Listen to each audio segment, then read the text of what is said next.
நீ செய்யும் ஒவ்வொரு காரியத்திலும் என்ன செய்கிறோம், எதற்காக செய்கிறோம் என்பதை தெளிவுடன் செய்வதுதான் உனக்கு நல்லது.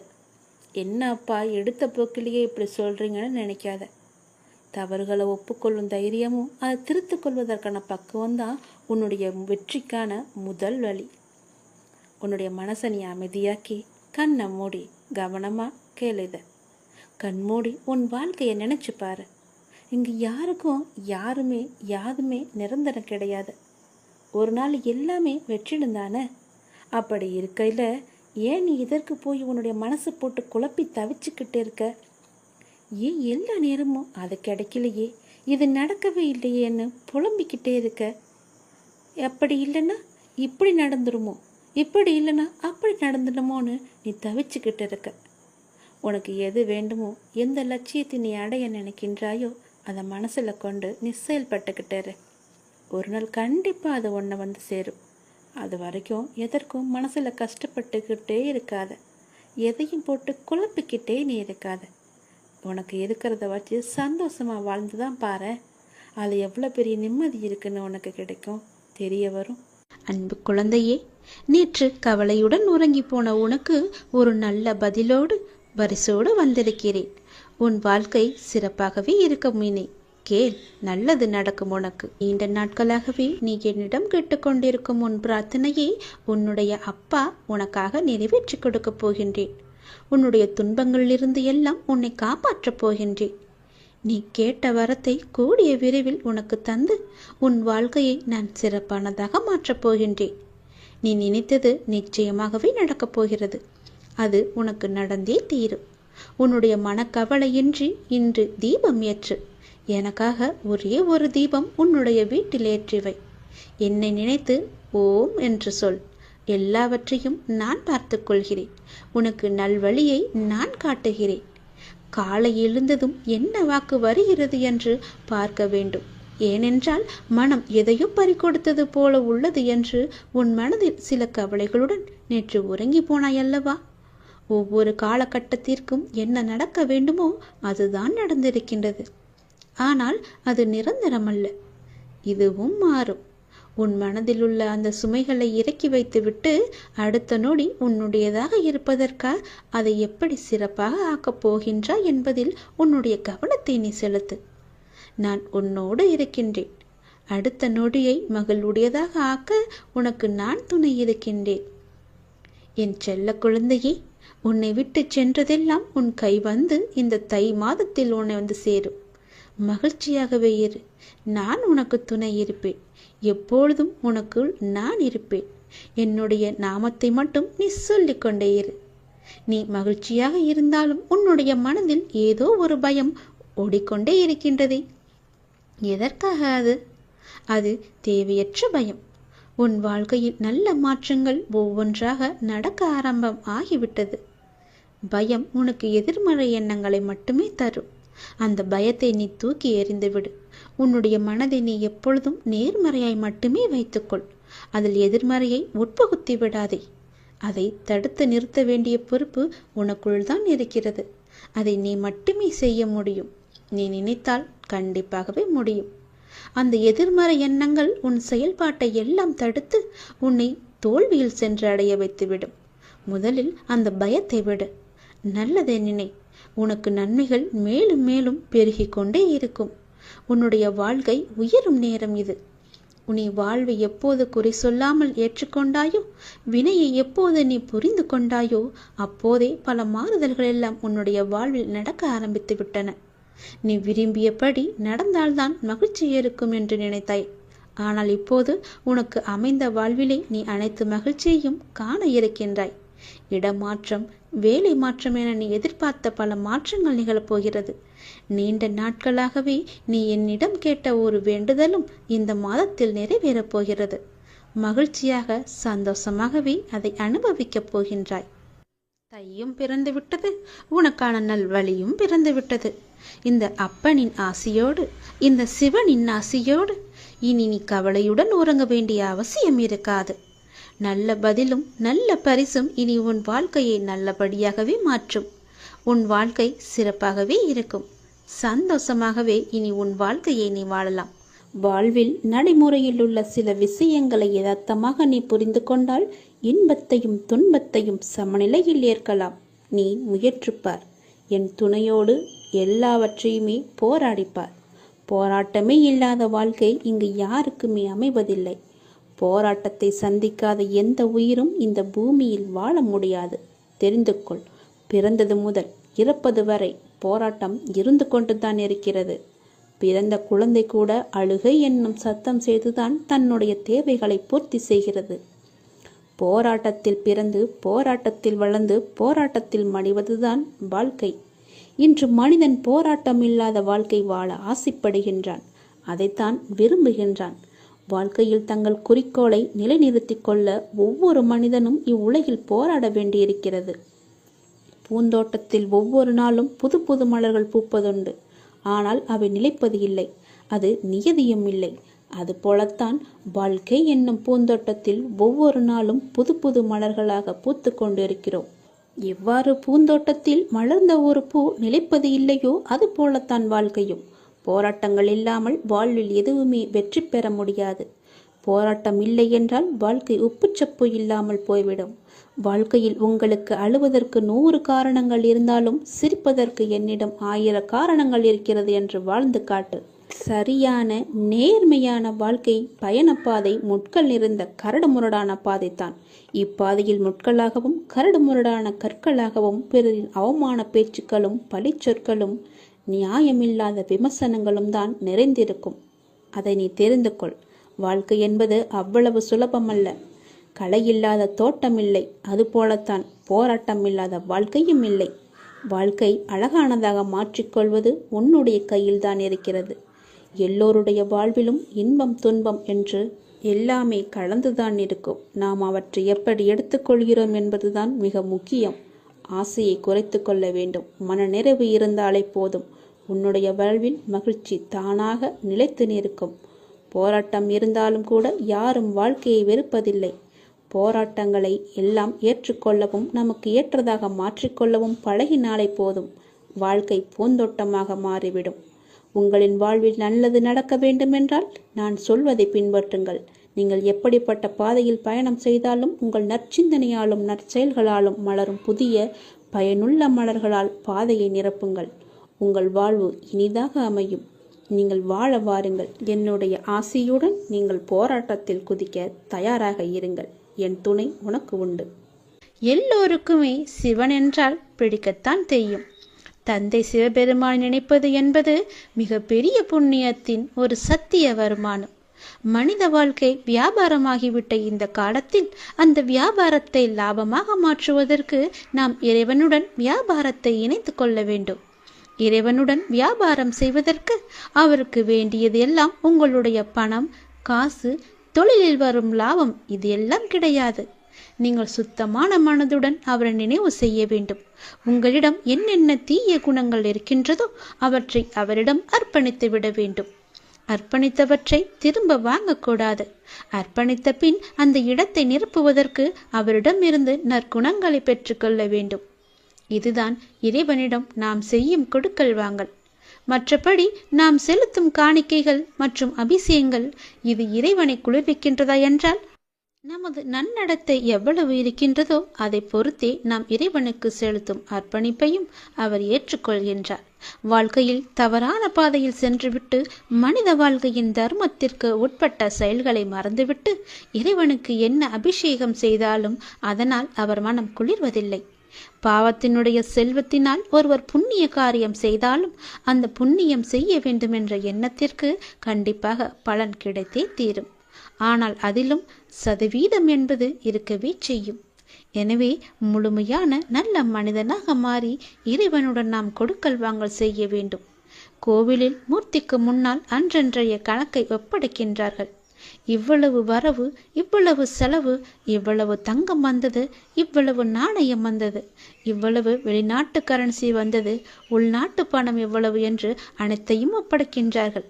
இதை போல நாமும் இரவு உறங்குவதற்கு முன் நாம் நம்முடைய அன்றாட கணக்கை நமது எண்ணத்தில் என்ன வந்து பார்வையில் அவருக்கு முன்னால் வைக்க வேண்டும்.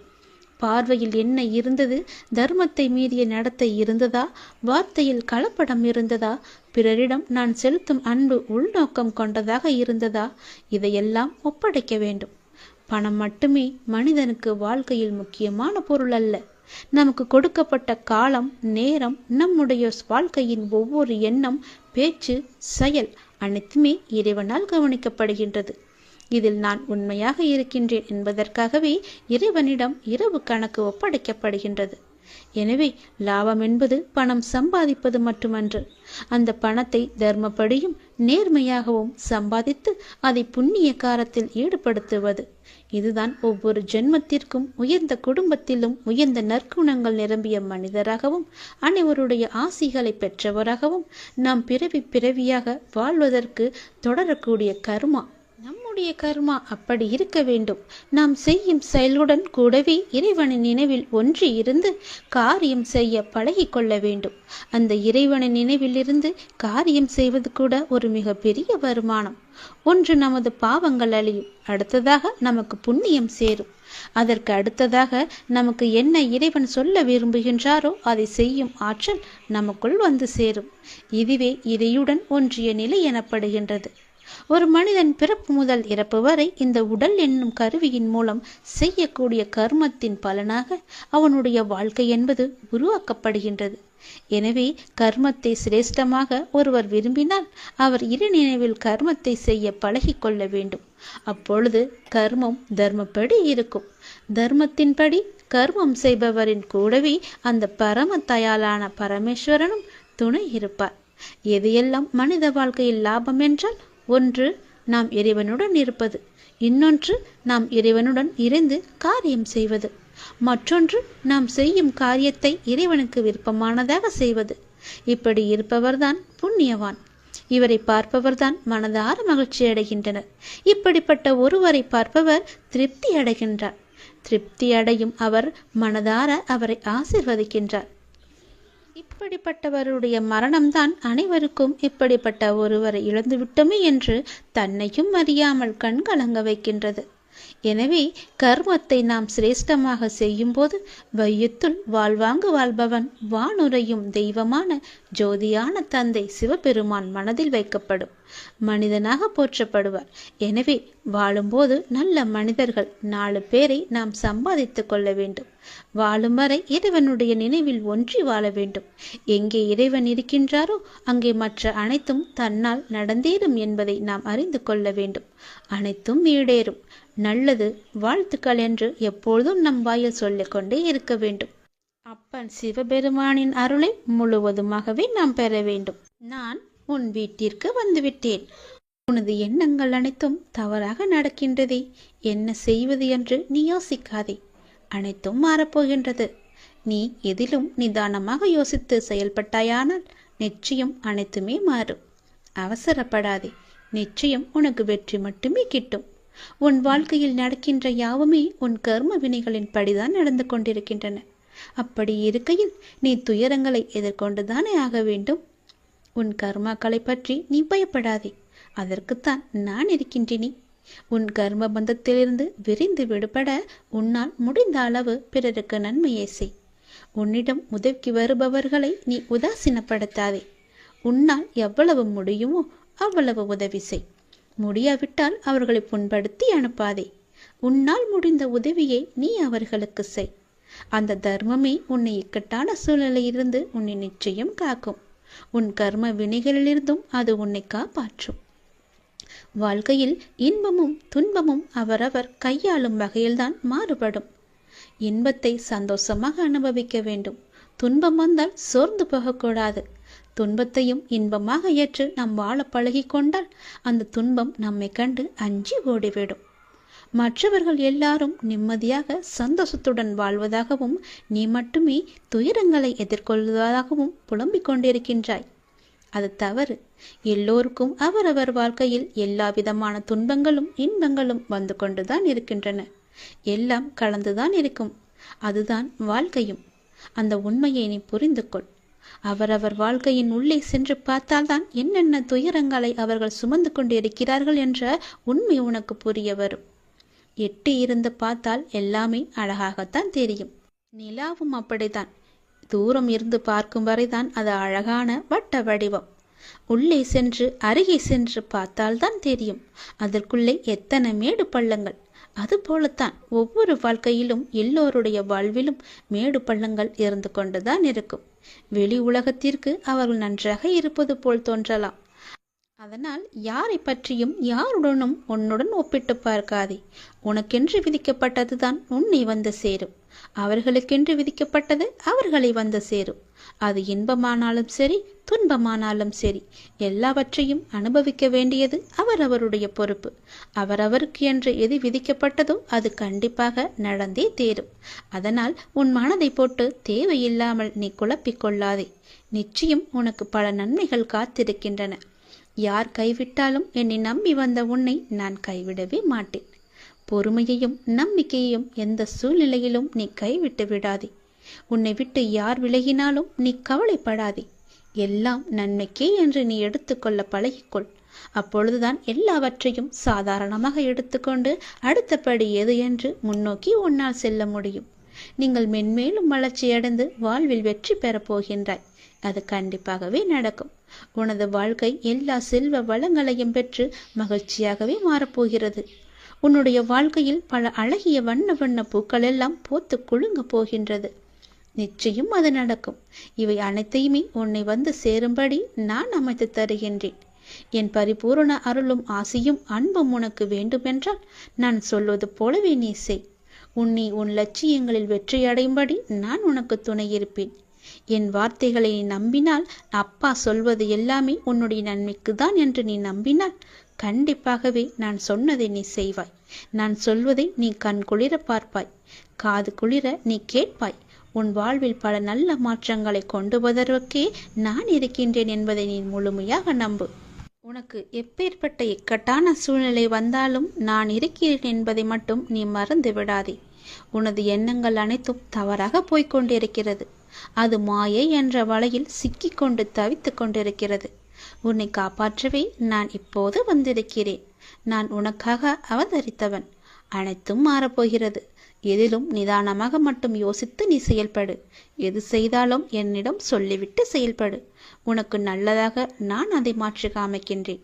எந்த கர்மா உன்னை நெருங்காமல் நான் பார்த்து கொள்கிறேன். எப்பொழுதும் எனக்கு துணையாக நீங்கள் இருங்கள் அப்பா என்று எப்போது என்னிடம் வந்தாயோ அந்த நொடி முதலே உனக்கான நல்லதுகளை செய்ய நான் ஆரம்பித்து விட்டேன். எது நடந்தாலும் நான் பார்த்து கொள்கிறேன். நீ தைரியமாக இரு. எல்லாவற்றையும் நானே பார்த்து கொண்டு அதற்கான பல வெகுமதிகளை தருகிறேன். அதற்கான காலகட்டத்தில் உன்னை வந்து சேரும். அதை பற்றி நீ கவலைப்பட தேவையில்லை. உனது எண்ணங்கள் அனைத்தும் தவறாக நடக்கின்றதே, என்ன செய்வது என்று நீ யோசிக்காதே. அனைத்தும் மாறப்போகின்றது. நீ எதிலும் நிதானமாக யோசித்து செயல்பட்டாயானால் நிச்சயம் அனைத்துமே மாறும். நாம் கடவுளிடம் எது வேண்டுமானாலும் அவர் அமைதியாக இருப்பதற்கு காரணம் இருக்கும். நீங்கள் கடவுளிடம் பேசுவதை மட்டும் நிறுத்தி விடாதீர்கள்.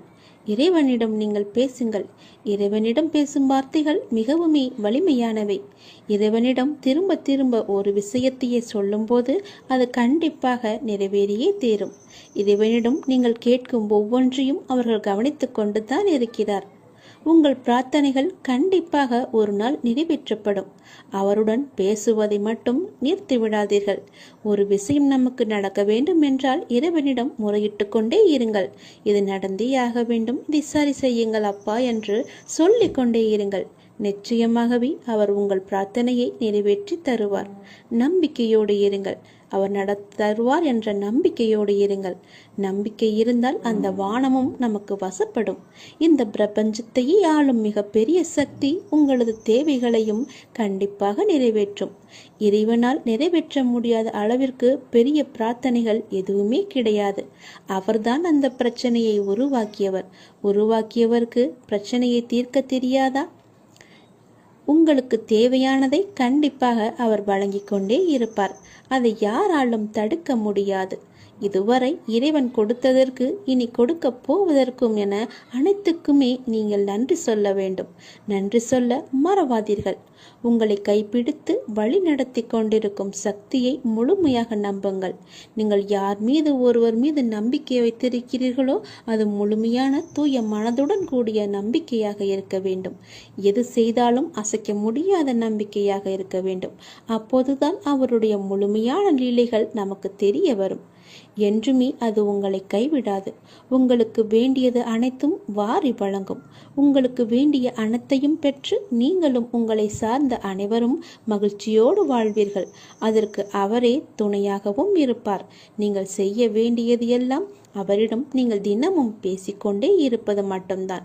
என்ன அப்பா, எப்படி இருக்கிறீர்கள் என்று ஆரம்பித்து எல்லாவற்றையுமே பேசுங்கள். எல்லாவற்றிற்கும் அவர் நிச்சயம் பதில் தருவார். ஆனால் அந்த பதிலுக்கு நீங்கள் கொஞ்சம் காலம் காத்திருக்க வேண்டும். உடனடியாக நடக்க வேண்டும் என்றால் அது நடக்காது. சிறிது காலம் பொறுமையாகத்தான் இருக்க வேண்டும். இப்போது நீங்கள் செய்ய வேண்டிய மிக முக்கியமான காரியம் என்னவென்றால், உங்களுக்கான காரியங்கள் நிறைவேறப் போகும் இந்த நாட்களில் மிக பொறுமையாக இருப்பதுதான். கண்டிப்பாகவே நடக்கும். உனது வாழ்க்கை எல்லா செல்வ வளங்களையும் பெற்று மகிழ்ச்சியாகவே மாறப்போகிறது. உன்னுடைய வாழ்க்கையில் பல அழகிய வண்ண வண்ண பூக்கள் எல்லாம் போத்து குலுங்க போகின்றது. நிச்சயம் அது நடக்கும். இவை அனைத்தையுமே உன்னை வந்து சேரும்படி நான் அமைத்து தருகின்றேன். என் பரிபூரண அருளும் ஆசையும் அன்பும் உனக்கு வேண்டுமென்றால் நான் சொல்வது போலவே நீ செய்.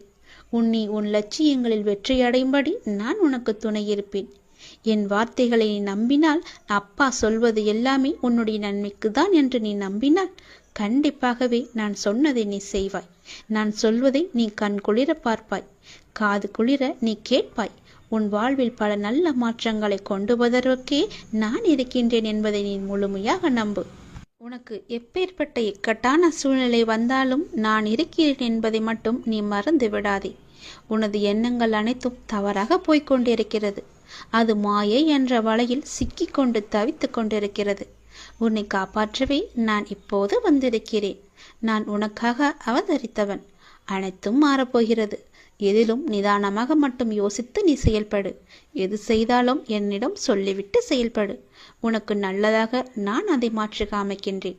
எந்த கர்மா உன்னை நெருங்காமல் நான் பார்த்து கொள்கிறேன். எப்பொழுதும் எனக்கு துணையாக நீங்கள் இருங்கள் அப்பா என்று எப்போது என்னிடம் வந்தாயோ அந்த நொடி முதலே உனக்கான நல்லதுகளை செய்ய நான் ஆரம்பித்து விட்டேன். எது நடந்தாலும் நான் பார்த்து கொள்கிறேன். நீ தைரியமாக இரு. எல்லாவற்றையும் நானே பார்த்து கொண்டு அதற்கான பல வெகுமதிகளை தருகிறேன்.